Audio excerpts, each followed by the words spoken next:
SGR has been a fraud of monumental proportions. I'm very familiar with this project called SGR. I initiated that project under the Kibaki regime. We started that project in 2008, and that project was simply a private project. It had no government money, and we wanted to do private investment of a line from Mombasa all the way to Malaba. Simply a private investment, no taxpayers' money.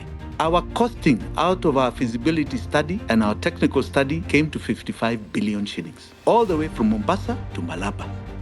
I suddenly saw somebody parachuting a project that had become government under the Uhuru government of just Mombasa to Naivasha, amounted to 500 billion shillings. So the cost of the project is 500 billion.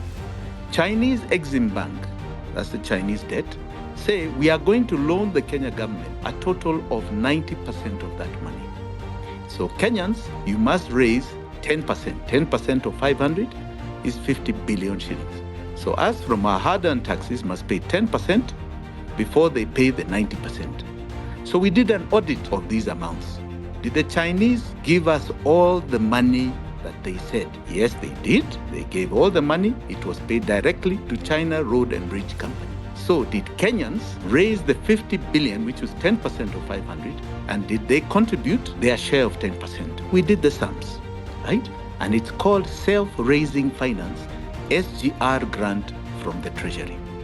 So 50 billion was supposed to move from Treasury to Kenya Railways and then to the contractor called China Road and Bridge. So we just did the math. It was not 50 billion that was paid.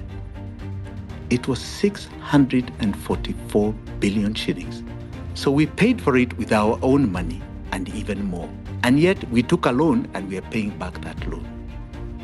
China Road and Bridge for the building of SGR from Mombasa to Naivasha was paid a total of almost 1.2 trillion for a project of 500 billion according to the contract documents. So 700 billion above what was required. That is a frightening fact.